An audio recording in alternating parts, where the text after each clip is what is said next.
Introducing Advantech X Factor, a new premium subflooring with a built-in barrier for job site durability with Advantech brand's signature strength and stiffness.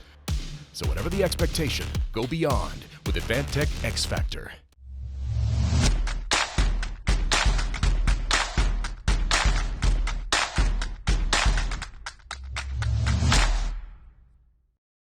Well, hello there, UnBuild It podcast.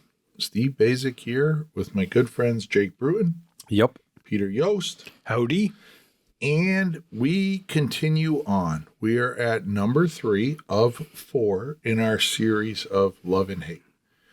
And in this episode, we are going to talk about vapor control. I can't even tell you, I don't think I slept a wink last night thinking about recording this. There is a lot to be had here, but I am not going to open it up because I'm not prepared to go off the rails quite yet. So I'm going to offer it up to one of you two to talk about. Do we also get to choose if we go to the love route or the hate route, or are you determining the route? I'm going to give you full democratic choice here. I'll go first. Can I just do a little preface before you go first? I was going to say, let's talk about the control layer, because I know that is a Kickstarter. Well, I just want to say that It's Pete's primer. The love-hate thing approach to this was an idea of Steve's, and I thought, man, but I'm warming to it. This is our third in the series, and I think you're onto something, Steve. This is a good approach. That's my preface. Well, thank you. Don't encourage him. Yeah, don't. Just, no. Okay, now is it my turn? It is. Okay. Oh, sorry. I hate that when we have a major vapor problem, it becomes not a vapor problem and it becomes a water problem. That's my hate. Major vapor problem. Because we're not too terribly worried about a little water vapor in the air, Mr. but we are, that's where I was headed. We are worried about the phase change that becomes bulk water, because bulk water was the first part in this series of 4. And it was first for a reason, because it's probably the most important. For a band, phase change. Yeah. Rock band, phase change. I just think it's really entertaining that I'm always the geek and you guys are the ones making up band names off of building science topics, because it didn't come from me, folks. Phase change would be a good one. It could be an album cover too. Phase change. But isn't that the real problem? We're worried about moisture in the building in the form of bulk water the most. Well, and if we have a real vapor problem, we have a bulk water problem. I have a penny for your thoughts on that. Spending the 10 years I spent with Joe, if I had a penny every time he said... Side note, Joe Stieberg from Building Science Corporation. We do that every time. He just... I had to be 1,000 times where I've heard him say, when are people going to realize water in the vapor form doesn't matter? It's all around us. The only time it really matters is when you give it the opportunity to condense. Mm-hmm. And then it becomes a problem. There you go. There you go. I'm with it. But I know you're chomping at the bit, Pete. So, well, since Jake led with hate, I'm going to continue on that aspect of this topic. And that's the best part of these series is the hate. You love to hate. Love to hate. They cover both of them. Love hating. That we think of this as... And it's ironic because I'm a lover, not a hater. Oh, God. But I love hate. If I don't have to go if I go the rest of my life without hearing you describe yourself as a lover again, it might be a good spot. Don't retaliate. Don't get angry. I'm not retaliating. Don't get angry. I know. Okay. At least you're not military. Be a lover and not a hater. That could be another T-shirt. We're coming up with names of T-shirts here. You guys ready? Yeah. No. Are you done? Yes. Go ahead. So we're talking about control layers, and that implies that it's a sort of a single plane. And the thing about, and Steve, you set me up for this. We suffer from the fact that vapor was a problem in the 1940s for the first time in a cold climate, where the solution was to say we need a warm in winter interior side control layer or vapor retarder or even vapor barrier. And it was to control the movement in a certain type of climate in a certain season. And that has led to confusion ever since.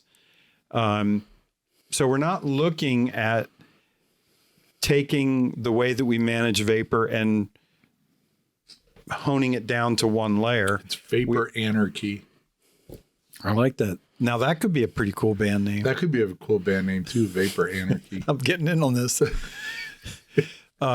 We're actually much more interested in the vapor profile than we are in the any one particular layer and controlling moisture there. So, what do you think? I definitely agree with that. That people seem to, when they talk about vapor, they and you're the one that one of the my favorite of your discussions was when we were talking about vapor once, and you described vapor as a uniform load, not a point load. Mm-hmm.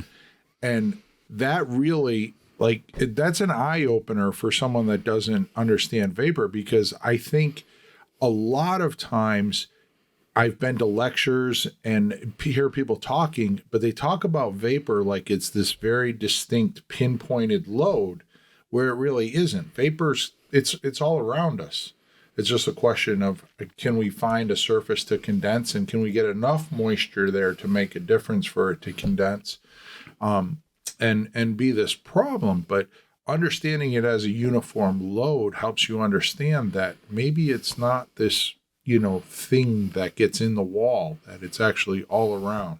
And sorry, go ahead. Go ahead. No, you go ahead, Jay. It's the conversation of that interior side poly layer was probably not the greatest of barriers, but we did a good enough job with it to stop the vapor drive. I often wonder, I always see the poly on the inside as an above average air barrier that really saved the day, so that it's not so much the vapor diffusion, it's that it gets put up.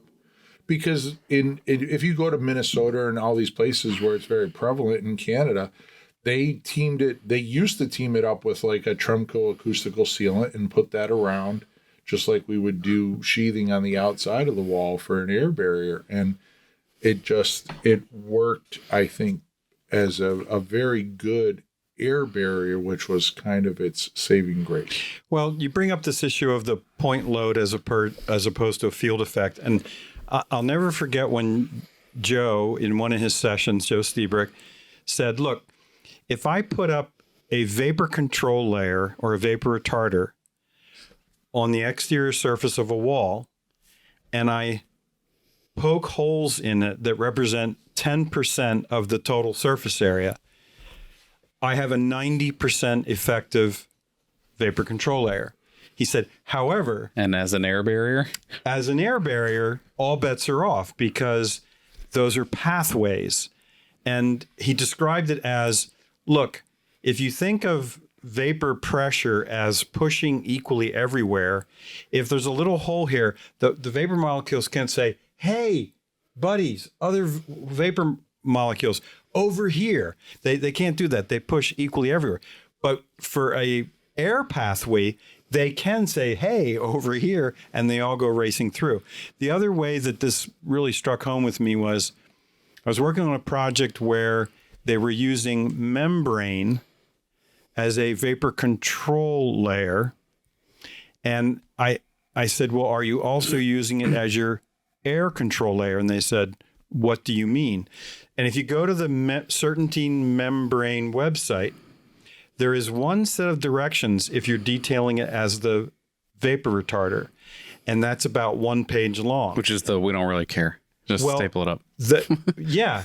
And then they said, however, if you are using membrane as both your air control layer and the vapor retarder, it's 12 pages of directions. Why? Because if you put up membrane as your vapor control layer and it's like 90% done, it's 90% effective. But if you're doing it as your air control layer, it's got to be meticulously detailed. So Your they're opportunity different for success forces. drops They're different immediately. forces. Steve's writing vigorously. With And, his left and hand. not only can I not read it, On it with his it's favorite upside pen. down, No, too. I remembered I wanted peaches Look at and that. plums from the grocery store. He laid his pen down so that we can't see what he wrote down, too, like it really is a grocery list.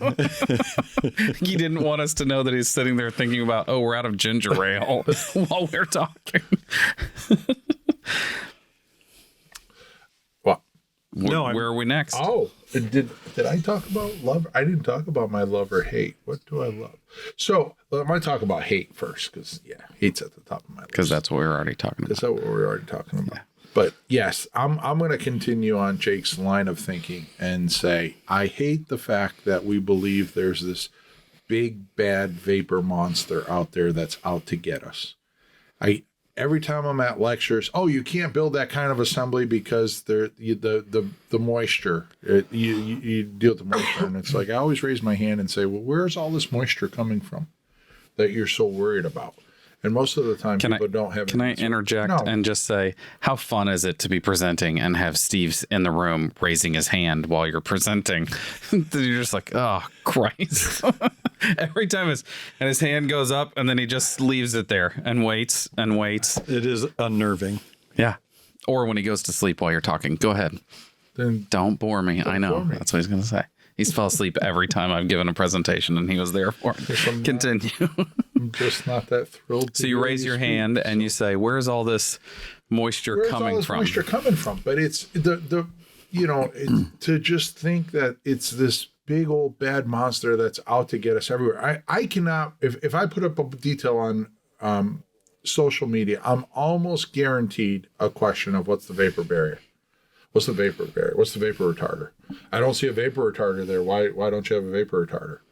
Just all these different things of questions about why. I mean, the house can be operating at 0.3, and they're worried about a damn vapor retarder on the inside of the wall in zone 3 or 4, and it's like there's no movement. The moisture load is just typical vapor diffusion through the materials. We're obviously not moving air in there. We're really not having any cold surfaces. What is your concern? I don't quite get it. And where is the moisture load? So it's a good thing that points to let's just all build in San Diego and be done with it. San Diego is not a bad place. There's this really good barbecue restaurant. No. So. He was trying to find a way to get barbecue into a 4th week in a row of podcasts. I've only talked about it once, but you can exaggerate and try and make me look bad. That's good. I mean, I know military guys like barbecue, so let's make jokes about them. San Diego is a military town. I mean, it's a strong military. Yeah. It's like the first and 7th Fleet or something. Yeah. So the thing I love about vapor is profiling it. That's what I love to do. You guys know this. Boring nerd. So you're a profiler. You horribly boring nerd. You're a profiler. Pete the profiler. Because here's the thing, and I know you guys have heard this so many times, but once the water gets into an assembly, let's not talk about how it got there, but once it gets in, it's only getting out one way, and that's drying potential through layers of building materials. Are you suggesting it's a rate question? It is a rate question. Yeah. It's the right rate question. The right rate. Is that right as in WRIT? No. Okay. Thank you for the plug. You're welcome. Anything I can do to help? With the idea that if you don't worry about the vapor permeability of each of the layers in a wall that you're building, then you don't know that if the water does get in, how it's going to get out. So, Mr. Profiler, a few questions. Maybe you can help me and the audience out as I will speak for them. Does it matter if we have a vapor barrier somewhere in our wall assembly? Does it matter? Does it matter? It's not so much having, and I'm going to say that you're going to. It depends. Will you agree that if I say vapor barrier, that we're talking about a class 1 vapor retarder? Impermeable surface. So, right. So we're talking about the most restrictive. So Yes, 0.1 because perms people or always less. say your walls need to dry. So I'm asking you, Pete the Profiler, your opinion on what if I install an impermeable material in my wall assembly. Okay, so I'm going to say, if you did not want to ever impede vapor, then the safest is to build an entire assembly vapor open. Very hard to do. Is there a measurement for vapor open? And again, I'm speaking for the audience. Good question. If you built with every single layer of an assembly that was 10 perms or greater, that would be considered a totally vapor open assembly. There's very little restriction to the flow of moisture in either direction. That's very, very difficult to do.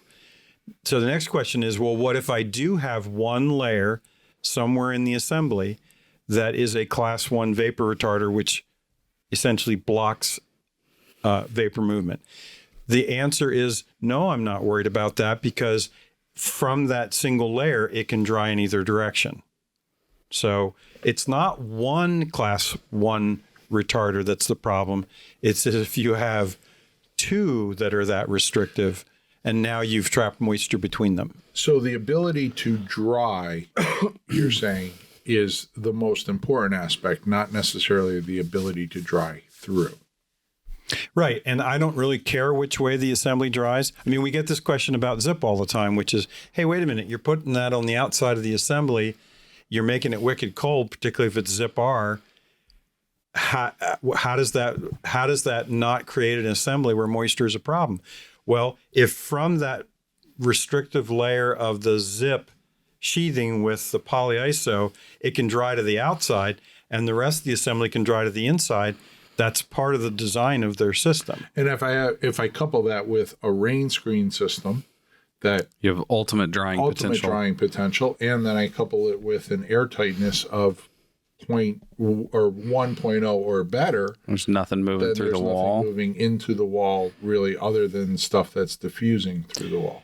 And I get this question quite a lot, which is, have you ever built intentionally an assembly that can't dry in both directions? And the SIPS edition that we did on my house in Brattleboro, that was pretty restrictive OSB on both sides of the SIP panel, then a ice and water shield applied directly to the outside of the roof. The drying potential of that assembly is pretty poor. So I have designed assemblies like that, but Which is why you sold that house already too. Got out before the kitchen collapsed. Got out before the kitchen roof collapsed. Oh boy. So the reason I was comfortable with that is I built it. You were going to be the one maintaining it. I was the one maintaining it. The roof assembly had 0 penetrations, right? And so there are times when you get forced into assemblies that don't have a terribly good drying potential. But if you do that, you better make sure that you get the 2 layers that we consider more important than this one, the water management and the air management, correct. So when it becomes most important that you have excellent drying potential is when you haven't been able to do a great job or the best job you can on the water control layer or the air control layer. Now you're super dependent on exceedingly good drying potential. So if you get the first 2 right, it puts less pressure on your backup plan, which is drying potential. Which is why you felt it necessary to note there were no roof penetrations in that. Not necessarily because of vapor, right? No, that was a air and water. I did a really, really good job on the first 2 layers. Yeah. Well, and to continue in my line of inquisition here, you like that, don't you? It's always interesting to me that people say, "Oh no, the wall has to dry." It's kind of like structural design. Like, we can design a floor to carry 1,000 pounds per square foot. Oh, that's an interesting comparison. But we really don't need it in the kitchen, right? We just need the 40 pounds per square foot. Mm-hmm. So yeah, I can build a wall that pretty much has flow-through vapor design, but I don't need to do that.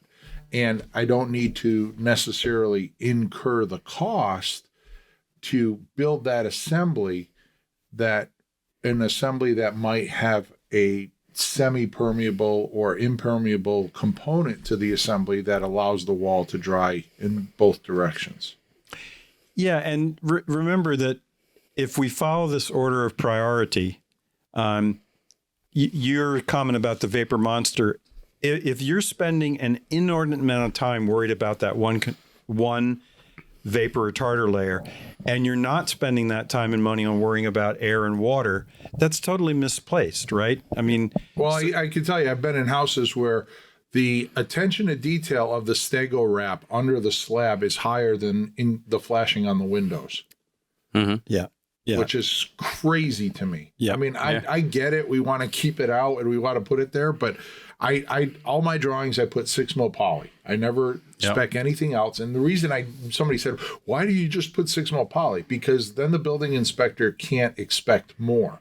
We can move up to 10 mil poly or we can move up to stego wrap. But if I put in stego wrap, we can never move down to 10 mil poly or 6 mil poly. Yep. And here's the other thing about this particular control layer, which is there are climates where worrying about the location of the vapor retarder, it's not in the code.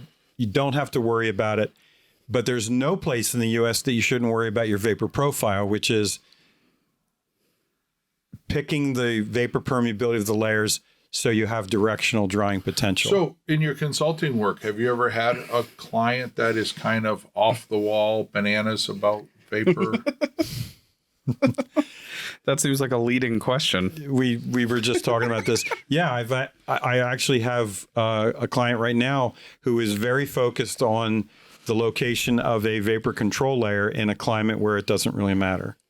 And, in his defense, he's been doing a lot of reading on this topic of water and vapor management, and his heart's in the right place. He's pretty focused on this. He wants a really well-built house. Yep. And it's a retrofit, but which he makes opens his shirt to Intello Man. Yeah, as if, going for a super performing product in one layer is going to solve the problem. And now Pete's in a situation where he has to go, yeah, I know you read that. It's wrong. All the information that you just researched, I disagree with.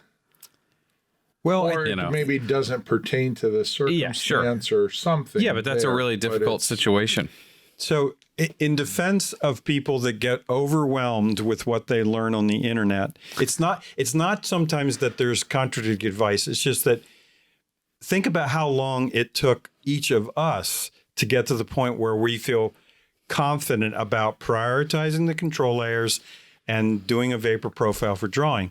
I remember going to some of Joe's early lectures and just being absolutely terrified by the complexity of the science.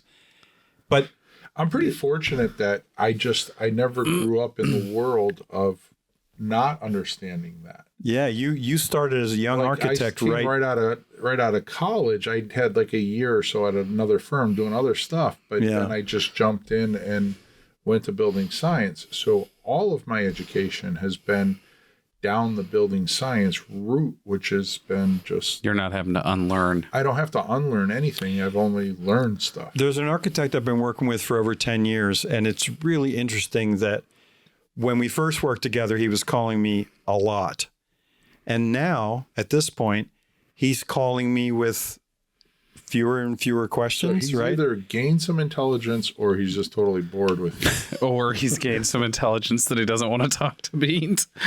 So it's probably a bit of both. Also, Pete just made it sound like I'm confident in what we're talking about. While you said that statement, I'm thinking, do I call Pete?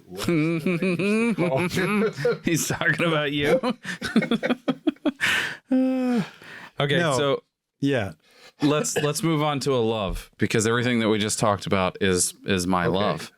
And I didn't really even go off the rails. I'm proud of myself. I think my love is that vapor can very easily be managed if you're paying attention in the design process.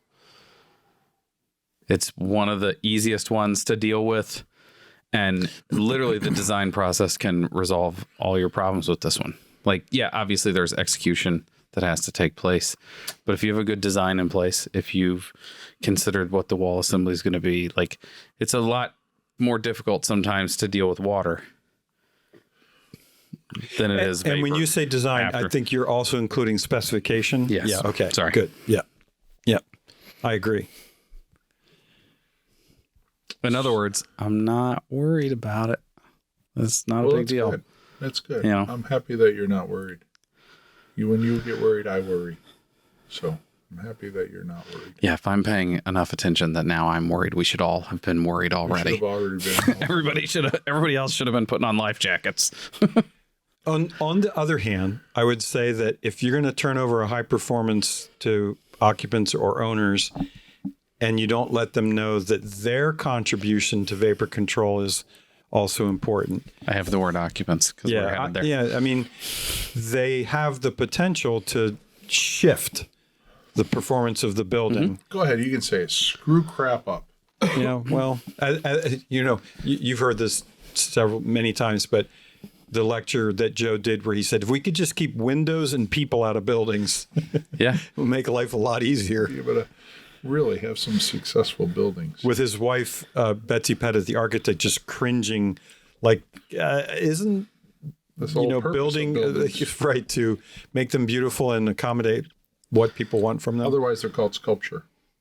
Yeah. So I have an acquaintance that lives in, I believe, So Crescent what does that Butte. mean?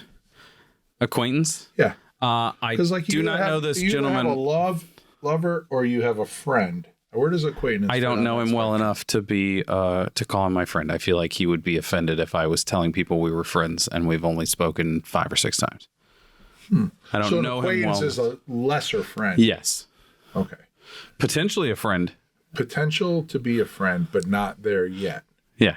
Is what an acquaintance. So the occupant conversation, he does some building failure investigations from time to time, and like 5 or 6 years ago when I met him, he was like, "Oh yeah, if I get one from inside the state of Colorado," and they're like, "Yeah, the windows are getting condensation all over them. Like we have really high moisture inside the house."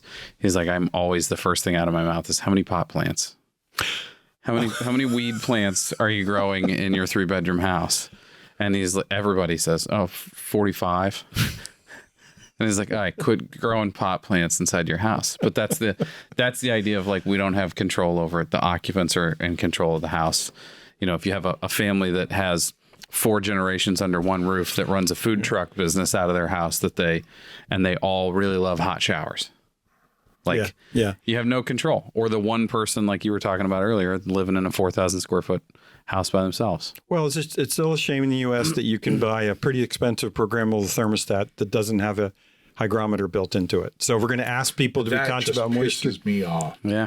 That should have been my hate about vapor, was that we ask people to be conscious of it and give them no way to There's measure no way it. to figure it out. Exactly. No hygrometer. What the hell? Okay, let's talk real quick about the hygrometer at my house because it's on the thermostats. Ooh. I hate the thermostats. I'd never recommend them, just like you, Pete. They're crappy. I don't like them. So I have a bunch of the Accurite gauges that I know they're not perfect, but if I put 2 in a room, I can probably assume that it's somewhere. You're right. That's a double positive. So just to be fair about the manufacturers, it's not that it's Accurite. It's the question of which Accurite, the $10 Sure. model Yeah, or the it's the 50 $20. It's the $18 model Yeah. or whatever. Yes, Yeah. 100%. That is a very good Is that point. a good one or no? I'm $20 one? I'm buying the cheapest one that they make. Yeah. Okay. Because It's sort of I have wishful 40 thinking. of them and I put them in all of our jobs and I just go, okay, it's close enough for what we're doing. And if somebody breaks it, I'm not out So you're $200. buying the cheap one in the hope that it's going to give you a favorable number, Enough. so you can feel No, good that about it'll give me yourself. just enough information. My wife, when we moved into our house, we actually had a conversation about how the house was going to operate, things that we needed to be concerned with. And she's one of those people that was already understood the humidity in the house could be a problem and that we could get mold growth over, whatever it is, 60 or 65%. And she came to me the first summer that we lived there and she said it's been like 62 to 65% RH in here for like the last 5 or 6 days. And it's not going down. Do we need to turn the dehumidifier on? Well, we have one of those box dehumidifiers. We don't have a ducted. And I'm like, we're climate zone 4. We really shouldn't be having. And I legit waited for her to leave for work and then just went through the house to all 4 thermostats and turned them up 2 degrees. And the RH reads lower. So I took care of our humidity problem by changing the temperature in the house. And I don't, like we talk about all the time, this is a safe space. She has no idea that that's what I did. But I said, no, I think it caught up. Well, that's really interesting because my brother Nathan, who lives nearby, he will not use the expression relative humidity. He said dew point. He comes over and says, "You know what the dew point is this morning?" Because that's the right way to think about moisture, not relative, because that's totally dependent on temperature. I tend to agree with Nathan. Yeah. Well, and speaking of Nathan, in an upcoming podcast where we talk about mold, we're going to bring in Dr. Nathan Yost to talk with us about that. Okay. Nice. What about my love? You better hurry. So my love, you're going to like this. It is the harmony that I feel within when I look at details and I understand that I'm actually using vapor control to dry my assembly. So it's not the big bad monster. It's the ability to dry using vapor in a positive fashion, not a negative fashion. This is a different Steve Basic. Like, was there something in that plum? Did you inject that with something? I wasn't listening. As soon as you started talking, all I could hear was, "Let my love open the door." Who is that? And now I have to think about who the... Open the door. It's either New Orleans. Is that Orleans? No. Boy, we'll post that in the comments. Okay. Yeah, that's an easy one. All right. Way to go, Steve. There you go. Love, hate. 3 down, 1 to go. Thermal insulation, suit up. You're up next. But until then, smash that subscribe button and leave us some comments. You throw us a couple questions or answers, and we'll, if you want, you can be the wise guy and throw up the answers, and then we'll develop the questions for you. So whatever we got to do to get a good Q&A session. But until next time, I'm signing off. Pete? I just love that you said we're going to talk about thermal and suit up for it. That was pretty clever. Wait, did we get a Pete's resource? Vapor Profiles, the GBA blog. Okay. Thanks for listening. Bye.